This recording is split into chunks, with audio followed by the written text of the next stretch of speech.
Hull City is a British men's soccer team based in the city of Hull. There's a women's team as well. I mean, probably. Well, if you search specifically for women's, there's a women's team as well. It's called Hull City Ladies because I guess they're ladies, but the men's team is just called Hull City because they're not ladies, they're normal. It's strange how the name Hull City Men's Association Football Club is abbreviated to Hull City, as if referring to the population of the Hull City. The whole city. But that's the kind of synecdoche they use in men's soccer. I'm going to use Hull City to refer to the men's soccer team for the rest of this video. It's complicated. Hull isn't even the name of the city. What? Hull City.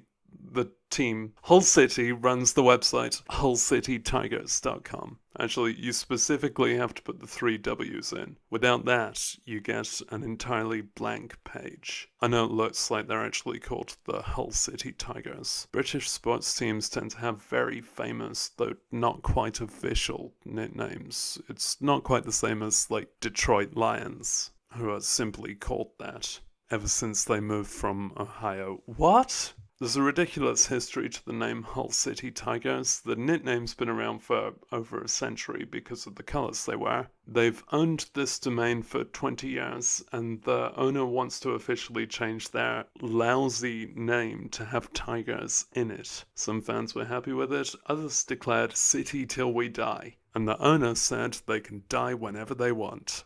Sheesh.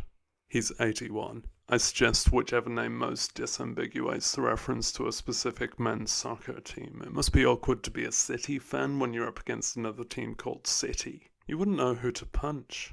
As far as I can tell on Wayback Machine, the direct domain without the W's was okay until the 24th of April. There's going to be a lot of online interest in Hull City men's thingy thing in the next few days because they just scored a goal. But I discovered them a different way, as a lot of people have done in the last couple of weeks. Here we go. I was looking up something about Pokemon Go, naturally, and the first result is Reddit, and the second result is Hull City Tigers.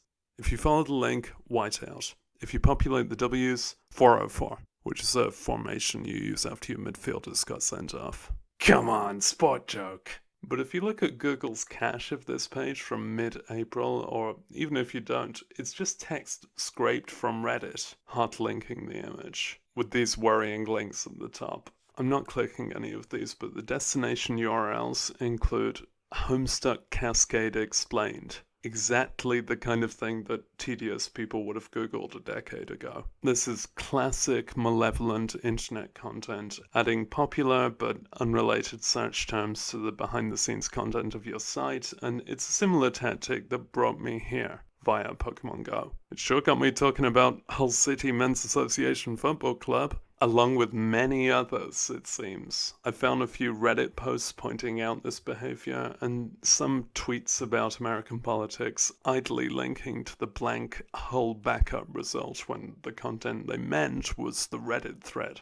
Wait, bots? They've scraped a lot of data. Any non-deleted subreddit I could think of, which admittedly isn't many, but I'm going to call it the whole of Reddit, indiscriminately taking content from Reddit. It's a contemporary data scrape. I'm seeing Google cache data from less than a day ago. It might be that these blank sites are set up to only show data to a web crawler. I don't mean to imply some moral case about what their site is accidentally hosting from the dankest corners of Reddit. They're just exploiting search engines with content that's easy to grab. It's search engine exploitation, see?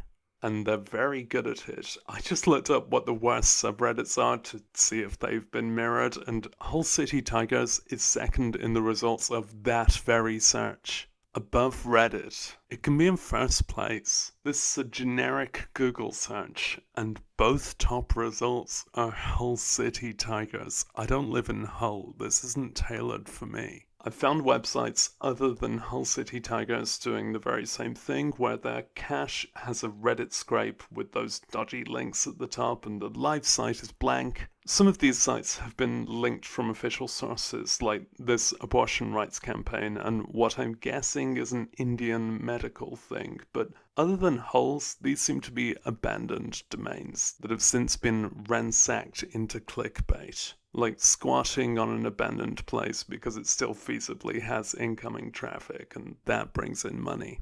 Speaking of, I'm not paid enough to go any further with this investigation. Whether this is sincere but clumsy SEO, where someone heard that this trick works but didn't realize what they were dismantling when they enlisted the third-party app that does this, or whether the site's been hijacked as if abandoned but they left the live front end intact. Maybe that's a semi-hijacking, abusing the domain without the W's, sneaking hot data into their account to pipe ad revenue out, but leaving the website up so they don't notice. I don't have that answer, and I don't want to email Assem Allam or spend more time with these bots. The two answers I've suggested are basically the same with and without intention. But I don't know if either is a success. You can't profit from Google's cache unless you're Google. Maybe it's useful for whoever's doing this to rank highly in searches whilst the cache remains, but it doesn't even put you on the site. Most users will just see the blank site. Ultimately, there are loads of sites around that just mirror Reddit data to increase their clicks.